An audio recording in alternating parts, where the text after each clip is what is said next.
to the Sri Ekanathi Bhagavad Satsang.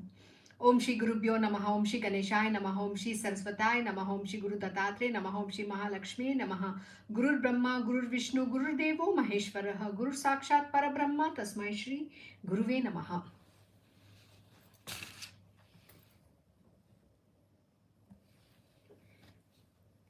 So we are doing Sri Eknathi Bhagavad Satsang, chapter 1.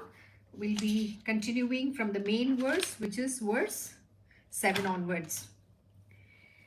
So meaning of the verse, so here we're going to read. Having his fame spread in the world and sung in charming verses, and thinking that through such fame, when it was heard or sung, people would easily emerge from darkness, the Lord retired to his own realm. Thus Sri Krishna, whose fame is vast, created tremendous renown of his greatness, by listening to which the simple ignorant people are emancipated and all the three worlds are purified. The Lord arranged to keep in the world the ferry of his fame, which would be helpful for people after his own passing away in going to the other shore of the mundane life. The quality of this ferry is very strange. It cannot be drowned by anybody, anytime. It is not understood how many faithful people have crossed, and how many will cross the sea of worldly life by this ferry of God's name. The moment the boat of the fame of Sri Krishna is launched on the surface of the sea of this life, the sea itself dries up, and the listener, who is the passenger, then walks on the dry land and goes beyond. Those who read about the fame of Sri Krishna become free of the birth and death cycle. They become pure and famous, so that even gods bow before them. When a man reads with respect about the fame of Lord Sri Krishna, all the four kinds of liberations serve his feet. The three worlds become sacred by him, and by the name of Sri Hari, there is exalted joy. So what is Eknath Maharaj saying here? He's telling something very beautiful. He's saying the reason why Sri Krishna Bhagwan let his fame, be here on this on this planet Earth. It is a fame which is going to be there to eternity. And why is it there? Because just by listening to his leelas, his plays, his stories, his pastimes, one can get liberated. And he's saying one can, all this, the four kinds of liberations are at his feet. They are serving at his feet. That's what is said. All four kinds of liberations serve his feet. So which means what? You just have to be in love and devotion with the divine Lord. That is all is required. Just the fact that you're taking his name, good enough for the purification of the heart to happen. But it is a process, because once you purify your heart, once your heart gets purified, your mind gets purified, the absorption of the devotion goes deeper and deeper. Because what you have to overcome is all your, the ignorance, the layers that is covering your heart, the tendencies, all those things, the Shadripus, the 6 enemies of humankind, all those things have to be overcome. And that can be overcome with just love and devotion to Sri Krishna Bhagwan. That is what is being said. So, when the words containing the name and the fame of Sri Krishna enter our mind and heart through our ears, all the ignorance saturated in the consciousness hurriedly goes out. So I just said this. So what happens? As you keep on listening about him, singing his glories, singing his praises is very important. We have to talk about all the glories. We have to glorify the divine Lord. As you continue to do this, what happens? The ignorance saturated in the consciousness hurriedly goes out. Similarly, by the din of the singing of the fame of Sri Krishna, ignorance does not get a place even in the outer atmosphere, and being afraid, it simply disappears. Such is the great joy born out of the fame of Sri Krishna.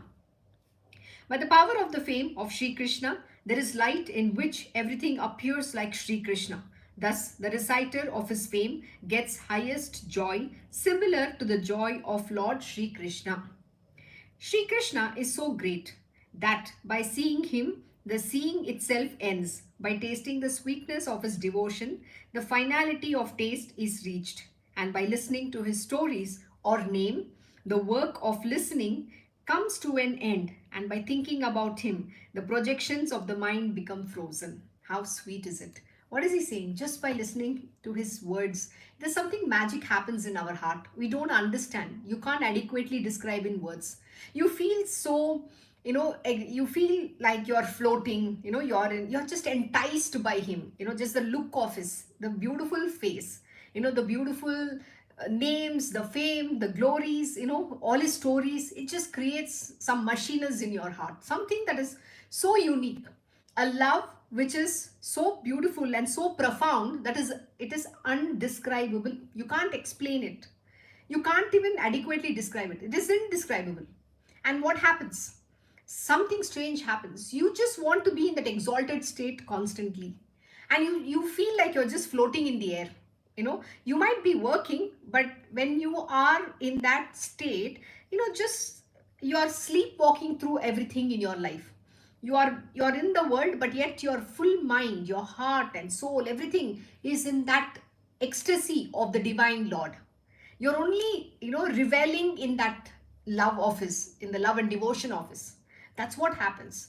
So, but you have to come to that state of experiencing that love. It is not so easy, because that's a very beautiful state to be in, because it's very magical. Actually, it's only when you experience can you understand that. That was the love of gopis to Krishna Bhagwan. Nobody could experience that love which the gopis had for Krishna Bhagwan, because they considered him as their beloved. So let us continue. When one meets him, no yearning for meeting him remains. And if one talks with him, the spirituality itself is embraced. How beautifully described. If we embrace him, all our desire to embrace is finished. When one takes his name, all the great fear is destroyed. Just the name of Krishna Bhagwan is good enough for all the fear in us to get destroyed.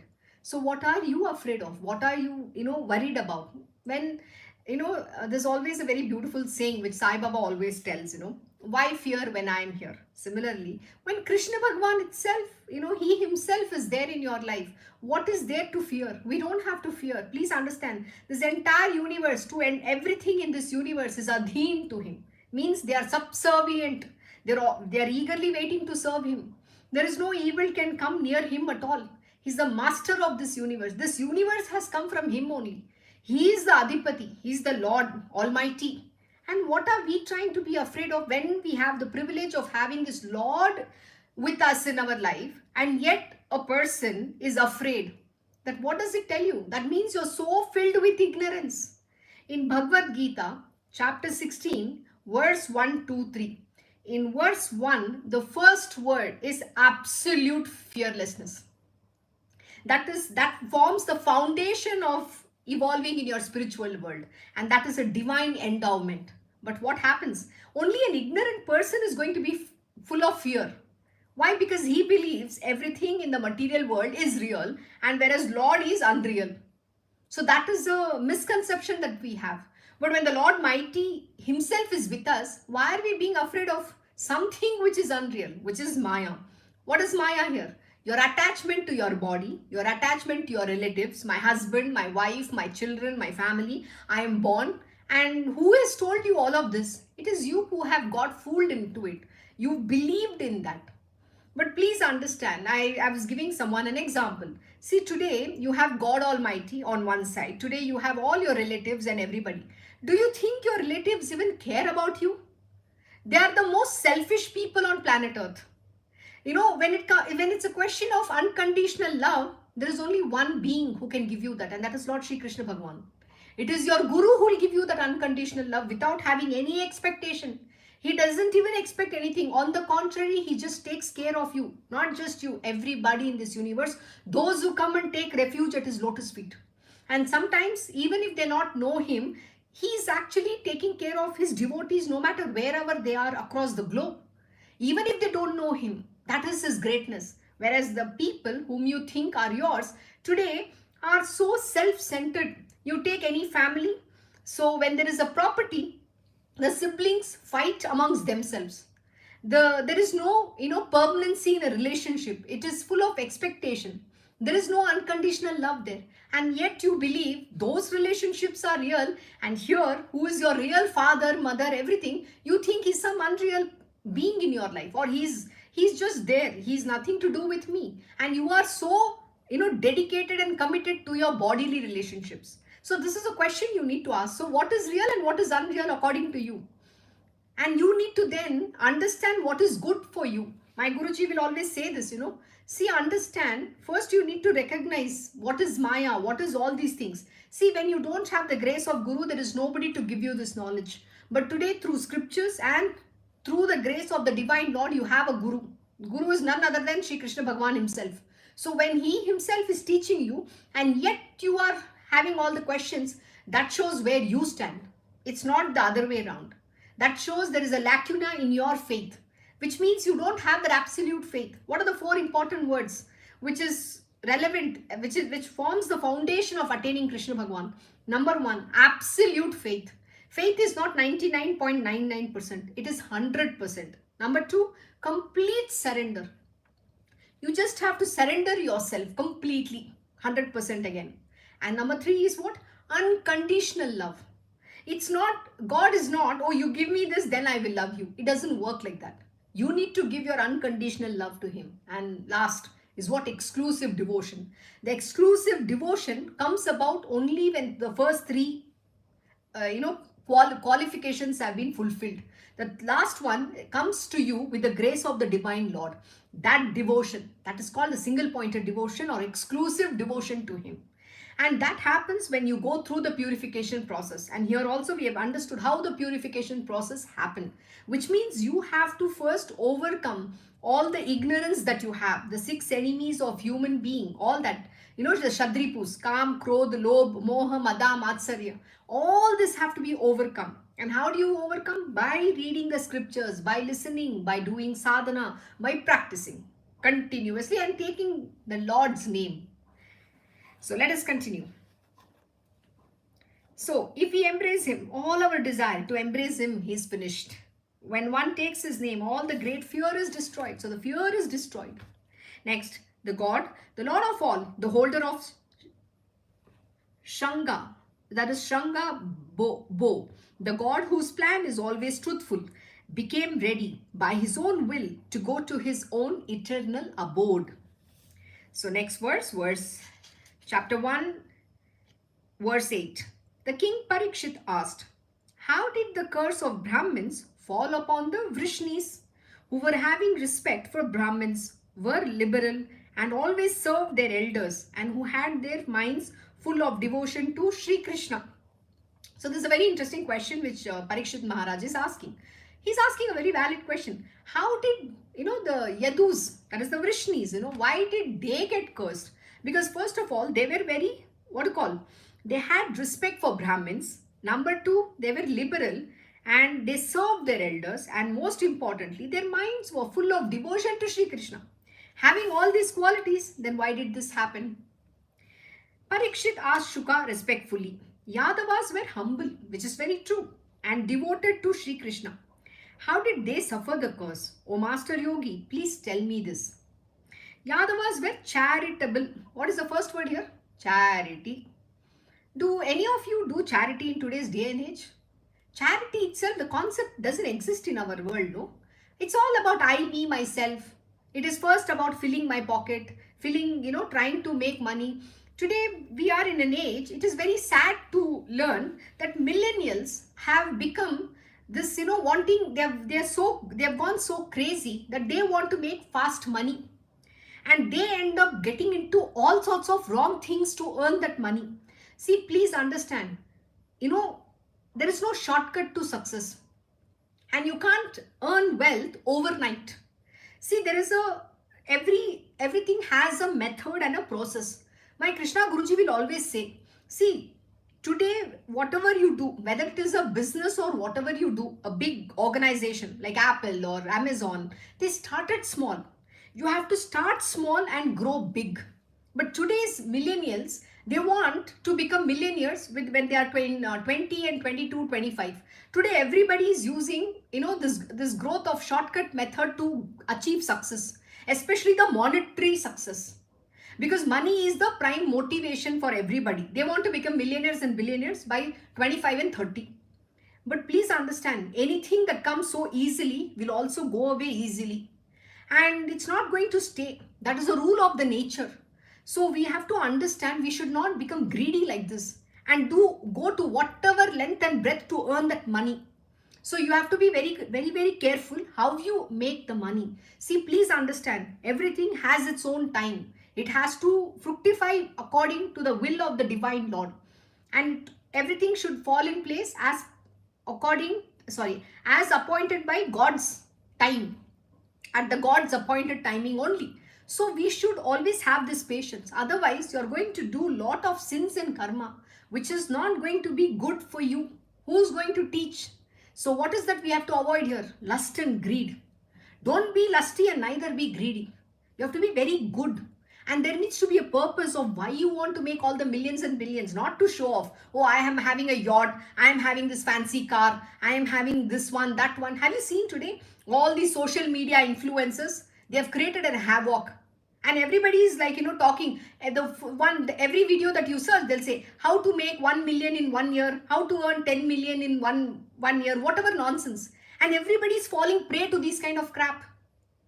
Please understand, there is a method and that method has to be followed. There is no shortcut to success. Get this very clear. So what is the most important thing? Charity. So one must have charitable, thoughts in us. We are here to do good in this world. Wealth is to establish dharma. Means we are, whatever that we earn, we have to contribute to the welfare of this society, this world, and people around us. It should be for the good of everybody, for the humankind, not just for having a self-centered purpose. So you need to have a purpose of your existence. So coming back, Yadavas were charitable. Though they were kings, they were of pure heart. What is it? Though they were kings, they were of a very pure heart. They were always alert in the service of Brahmins and were obedient to Sri Krishna. Yadavas were lucky to have constant company of Krishna, and sages always used to stay with them. The sage Narada used to stay with them most of the time. Then how did Yadavas get the curse? Narada, knowing that the curse which the king Daksha had given him would not affect him if he resides near Sri Krishna, made it a regular thing to reside in Dwarka. When he and Sri Krishna himself were there, why did the Yadavas get the curse? Well, very valid question. So let us see, why did the Yadavas get the curse? So next verse 9. O the best of Brahmins, what was the occasion of the curse and what was its nature? How did discord find place among those who were united in their minds? Please tell me all about this. The root cause of curse is generally anger. So how did Brahmins get angry? What kind of curse did they give? Please tell me in short. Yadavas were all mutually brothers. They loved each other and Sri Krishna was their guardian. When such was their unity and when they were of the same race, how was their unity broken and how things came to a head so that they became eager to kill each other? So what happens? When anger grows, when anger gets or arrogance comes to their head, you don't even see whether it's your brother, sister, wife, husband, nothing. And then what happens? You kill each other and you die. There is a saying in the Vedas that the son is virtually the Atman of oneself. Then how did the curse affect the progeny of Sri Krishna and how did the curse become true? Upon this, Sri Shuka said that it was the decision of Sri Krishna to destroy the whole race and that decision became the cause of the curse which was given by the Brahmins and therefore it destroyed all Yadavas. Please keep this in mind. So whose decision was it? Lord Sri Krishna's decision it was. He himself decided that he wants to destroy his own race. Sri Krishna by his own will creates, supports and destroys the world. And it was he who had decided to annihilate all the Yadavas. So saying, Shuka began to describe the greatness of the avatar of Sri Krishna. So verse 10, Sri Krishna replied, bearing a form embodying all the graces in the world and performing most auspicious actions in the world, with his desires ever fulfilled, enjoying himself in his city Dwaraka, the Lord of widely spread fame willed to destroy his race because that was the only work unfinished by him. The Lord had performed great and auspicious deeds, the singing about which deeds brings holiness and destroys the sins, common to the Kali age in those who sing, common to the Kali age in those who sing them. Now he was staying in the house of Vasudev, himself being the nature of death, that is Kala. He bade farewell to the sages and they went to the sacred place of Pindaraka. Sri Shuka said to the king, "Only Sri Krishna is the sole doer of things, and he caused things to be done. It was he who created evil thought in the minds of his own descendants, because he wanted that they should be cursed. Sri Krishna was very eager to go to his own abode, and therefore he wanted to hasten to complete the remaining task also very early. The Lord was at that time deeply worried about how the destruction of the race could be brought about very early. Therefore, you should know that the purpose which was in the mind of Sri Krishna was the root cause of the curse." Shuka began to describe the beauty of Sri Krishna, who was thinking about how to bring out destruction of the race of Yadavas. While telling this to Parikshit, he, remembering the Lord's handsomeness, felt very happy. He said, "The Lord, who was the foundation of all the beauty in the world, was wearing a suitable dress, which appeared as beautiful as the Lord. He had absolutely all the beauty in the world concentrated in himself." You know, there's a very beautiful composition by Adi Shankaracharya. I keep repeating this always in my satsangs. It's called the Madhurashtakam. And Madhurashtakam is a description of every aspect of Lord Shri Krishna Bhagwan. How every aspect of his is so sweet, he's so beautiful. He's the epitome of beauty. He's the epitome of love. He's a personification of love. I always say this. I don't know there's a term like this. I always say he's a personification of love. Because he's the ultimate. There is nobody in this entire universe who can match him. There is nobody. Nobody. Nothing. He's the ultimate. And his beauty is indescribable in words. You can't even admire him in the way you want to. Because, see, those are the language of the heart. And how can you speak in words? It is impossible. That is why it is said, even Vedas fail to describe the beauty of his Lord, describe the Lord itself. And now though his beauty is beyond one's, imagination. Everybody's trying to explain. So what, even Shuka, what does he feel? Just remembering it. He was feeling so, pleased. What is he saying? He was saying, just felt very happy. Yeah, he felt very pleased. He felt very happy in his heart, just remembering the beauty of Lord Shri Krishna Bhagwan. So let us see how beautiful he is. How beautiful he is. What a wonder it was. When people looked at him, their eyes could not be still because of the dazzling luster of his body. It was not, you can't, it's just so enticing, you're in that ecstasy, just in his presence. There is something that you can't describe.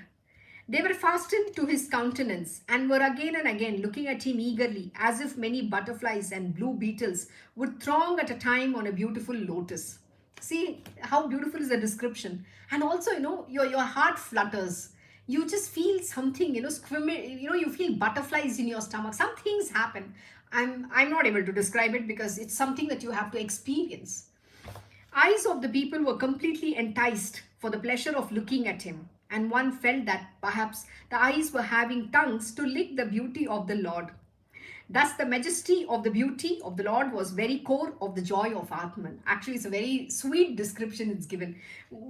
How beautiful has Eknath Maharaj has explained. He says, eyes of people were completely enticed for the pleasure of looking at him. And one felt that perhaps the eyes were having tongues to lick the beauty of the Lord. Have you seen a small child? When you buy an ice cream, the child is licking the ice cream with such a joy, It's like that. It's tasting. So he's giving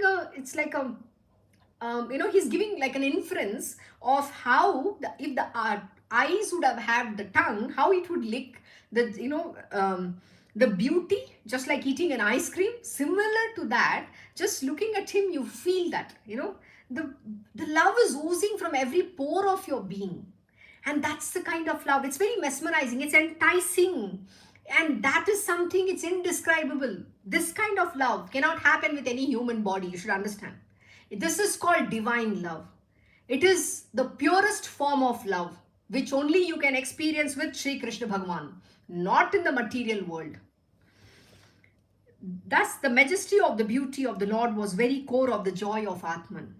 The eyes which once looked at the Lord never left him even once, but again and again turned to him as if embracing, caressing him, fondling him. How sweet. He's just saying what you want to do. You want to embrace him. You just want to, the eyes is doing all of that. You want to hug him. You want to embrace him. You want to caress him. He's so sweet. You don't want to leave him. This is how the gopis would pine for Lord Shri Krishna Bhagavan. That is love. Thus they saw the whole world as Sri Krishna only. This is also the reason why all the women and young ladies of Gokul were mad after him.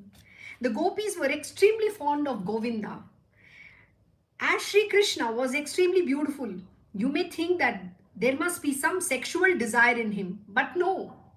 He was completely desireless and always happy in himself because he had no desire left unfulfilled in the world. Please understand, Krishna Bhagavan is the only person who is, he's a celibate. Means what?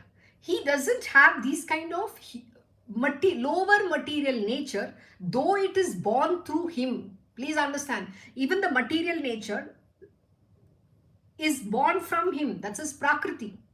But he's not that. None of these desires are there. He's beyond all this. He's a desireless being. He's always lost in himself. He's Parabrahman. He's the Paramatma. And it's magical. So everybody else is attracted to him. All the gopis, just like I was just saying, see, all the gopis were so attracted to him. When in Vrindavan, when Krishna Bhagavan would play his flute, the gopis would be milking the cows, some will be cleaning, some will be sweeping, some will be even combing their hair, and some are dressing. Just listening to the flute, when he plays, everybody will run hither, leaving all the work, and they will just go there. Why? They're so enticed. He's enchanting. That flute is so beautiful what he plays. They just get lost in him. They just want to be lost in that love. But what does that mean? What is the spiritual meaning of it? Your soul wants to become one with the Paramatman. That is what this Jiva, or we call it Jivatma, which is seeking the oneness with the Paramatman. That is what it is. We say divine calling, and that's called the flute. It's called the calling. So your being yearns to attain oneness with that Paramatman. So to God, to each his own. So every gopi had her own Krishna Bhagavan with her when he performed Ras Leela. Similarly, in Dwaraka, his 16,108 wives had individual Krishna to themselves. So that is how it works. So he could replicate himself in so many numbers. And that is why he's Lord Almighty. So he's not like an ordinary person who wants anything, but please understand, he's the one who fulfills everybody else's desire, because there is no desire for him. So if somebody tells him, you marry me, he respects them and he marries them. He gives them their, due respect. So the Narakasura story goes like this, right? When Satyabhama kills Narakasura and all the girls, so Narakasura would have captivated 16,100 women, and they're all in Krishna Bhagavan, and Satyabhama will go and release these women, and so they'll all tell Lord Krishna Bhagavan that now nobody will marry us and we will not have any respect. Nobody will even care about us. So the Lord says, after this, everybody will respect you all. And then he marries the 16,100 women. The first 8 are the Ashtalakshmis, whose wives who he's already married. Rukmini, Satyabhama, Jambavati, and all the Lakshmana and others, So we learn about it in Srimad Bhagavatam, about his 8. The 8 wives are the Ashtalakshmis. They're always around him, serving the Lord. And they represent all the Aishwar, that is the grandeur, glory, wealth, prosperity, everything in this world. Lord Shri Krishna is always with this, with all his Ashtalakshmis, ever ready to serve him. So coming back, so then he marries them and gives them that redemption. And everybody will respect them. Why? Because Lord Shri Krishna Bhagavan is their husband. How beautiful is that? So this is the truth. we need to understand. So don't look at this from a very material standpoint. This is adhyatmic truth. It is a spiritual knowledge, and spirituality is far beyond how your mind can understand. This is not to be understood in a human being relationship perspective. This is a divine love, and it is very pure.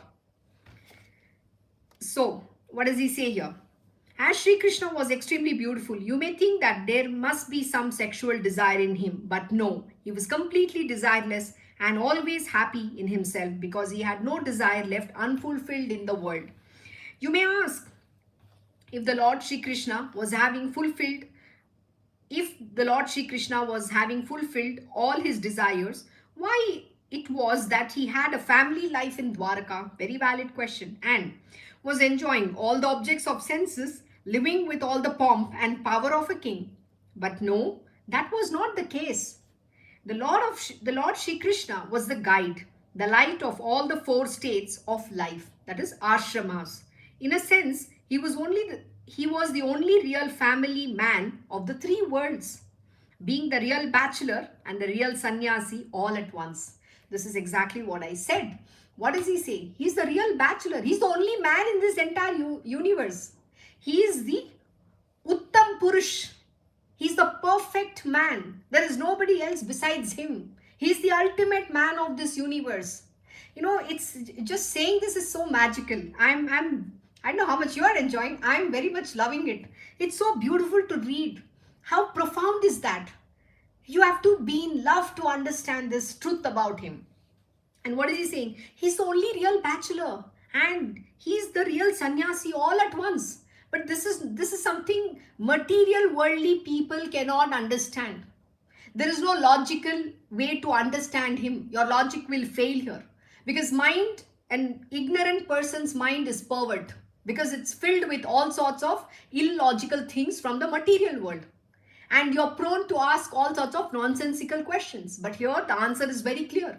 But how you understand is left to you. In the body of Lord Shri Krishna, destiny or a prarabdha had no power. He was holding his body by his own will and not by the forces of action and reaction. His life was as a wave on the vast ocean of energy, and all his acts were purificatory for all others. By listening to his story and by telling it to others, all are uplifted. See, the Lord's purpose is one only. What is he saying? All his acts were purificatory for others. Anything that the Lord does is only for the welfare of everybody in this world. Please understand. Anything he does is only for goodness of humankind. There's always good coming out. Even you might be the worst person, yet he shows his mercy. His compassion is always there.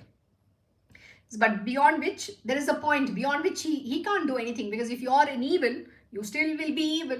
But the Lord is ever compassionate. He gives everybody a chance. He gives everybody an opportunity to uplift themselves. One who fondly remembers the actions of Lord Shri Krishna gets his bondage of karma cut by that memory. And all the actions were done by Lord Shri Krishna very effectively in order to emancipate the poor and the destitute. Why did he perform all that? Only to uplift the downtrodden, the poor and the destitute. You will say that because the Lord was having some desires, he must have acted as he did. But consider, if the name of the Lord makes a man desireless, how can he be full of desires? Absolutely. It is only through chanting Krishna Bhagwan's name will you become desireless. And this is the truth. This is Param Satya. This is the truth one needs to understand. You want to become desireless, take Krishna Bhagwan's name. Chant his name 24/7. You will attain desirelessness. Even those who have renounced the world and are sannyasis become desireless by dwelling upon mentally on the playful adventures of amorous nature of the Lord. And his actions have caused even the men of carnal desire to be free of their desires. How sweet. Though he had all his desires already fulfilled, he performed miraculous feats and left behind such a great fame that even by remembering them, people may wade through the mundane life. Just remembering that will cross you across the ocean. Mundane life, it will cross you. And see how wonderfully auspicious his actions was. Even by listening to a little of his achievements, the dirt of man's sins is wiped out. Even little you listen, the dirt of man's sins is wiped out. That is his mercy. That is his compassion. By listening, respect is born. By respectful faith, God becomes manifest. And thereby the ego, the pride disappears. Such noble and effective is the fame of Sri Hari. Many people have become free and many more will become free in future by remembering, listening and reciting of the wonderful episodes famous in the life of Lord Sri Krishna. If there is great merit in the fate of a person, he is attracted to the story of the Lord. Otherwise, there are many people who go to sleep when the stories are being told and his prayers are sung, and this is very true of it. I personally have experienced this. When you don't have that mercy, what is he saying? If there is a great merit in the fate of a person, he is attracted to the stories of the Lord. There should be the great merit. Otherwise, what happens? Otherwise, there are many people who go to sleep when his stories are being told and his prayers are sung. I've seen people even standing in the prayer hall, especially when the puja is going, they will yawn. Do you see? There is no merit. Even after the grace being given, I've seen these people, the dirty habit is you will stand in the prayer hall and then you will yawn. It's very sad to see how petty they become. There is no limit to the merits of those who are eager to listen to the stories of the Lord. And it is a fact that the Lord has made available this facility of Hari Kirtan for liberation of the low and humble people. So who does he redeem here? The lowliest of the low and humble people. Because see, knowledge, you deciphering God doesn't work. So what is the simple way? Bhakti Marg. That is a path of love and devotion. And what you just need to do, just listen to the stories of Lord Shri Krishna. Sing his praises. That is all is required. Beyond that, nothing else. When people shout loudly in praise of the Lord, in the program of Kirtana, the groups of purificatory punishments become shy and run away. The sacred places of pilgrimage lose their prestige because there is final liberty possible by recitation of Lord's name only. Such was the Lord, the holder of Sharanga bow, who was absolute, Brahman, all-pervading, all-powerful, who took full incarnation with all his majestic powers. In the body, in the race of Yadavas. The Lord did not think that his work of relieving the earth of its burden was finished because the most powerful Yadavas were still prevalent, and he thought that they also should be wiped out. The Lord said to himself, only this work is yet remaining to be done. So after completing this destruction of this race, I should go to my permanent abode, which is Golok Brindavan. Please listen to what the Lord of the gods, Shri Krishna, did, who was a symbol of death in Yadavas, knowing the destiny of that race. He himself invited many sages, including Narada, near him, and asked them to definitely leave that city of Dwaraka. The Lord planned in this way to deprive the city of the vicinity of saints and sages because he knew that when such saints go away from a place, a series of calamities starts. Because he wanted that the Yadavas should be destroyed. The Lord himself and no other knew wherever the saints are living, the calamities cannot enter at all. As the Lord Shri Krishna knew that where the real saints reside, even the birth and death cycle does not dare to come. He wanted that a curse by Brahmins must fall on the Yadavas, knowing that as soon as the saints go away, disaster strikes. The Lord bade the sages to go out of Dwaraka. Anyway, the sages had planned to go to their own ashrams, but the wise Krishna put forward the pretext of visiting sacred places. He sent them to Pindaraka. Sri Shuka said, please listen to the names of the saints whom even death was afraid of, who were sent to Pindaraka. So with that, we will stop. So what is it being said? See, it is the divine Lord's will alone. So why does he want to kill his own, destroy or annihilate his own race? Is because they are already very powerful. And if he wouldn't destroy, the power gets to head. They will, they will become haughty, pride, swelled with pride and arrogance. And what happens then? There is going to calamities. It's going to affect the people around. So he didn't want that to happen. So he decided to destroy the entire Yadu race, his own clan. And now there's a very beautiful thing that he said. You know, what is it he said? He said he first requested all the sages, the saints to go out of Dwaraka. What does that tell you? When you are under the Chhatrachaya of the Guru, nothing shall come, no evil. So what is it saying? Even death will not, what is it saying? Even the birth and death cycle does not dare to come near it. This is the truth. So we need to honor the Guru. He is the Lord Almighty. And please understand, this Guru is none other than Lord Shri Krishna Bhagwan himself. He says, I am the very self of the Guru.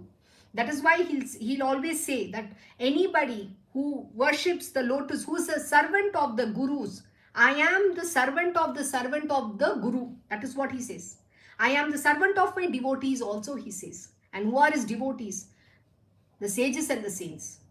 The devotees are those, and the gopis, they are also his devotees. So you have to, become a devotee like that. Take the example of Bhakta Prahlad. He was very devoted to Sri Hari. That is the kind of devotion one need to have. So you have to be Bhakta Prahlad, even born out of a demon. You have to become the devotee of the Lord. That is what is important. So with that, we will stop here and continue tomorrow. Recording stopped. Thank you for joining Eknathi Bhagwat Satsang. Have a good day and good evening to you all. God bless. Thank you, Rajman.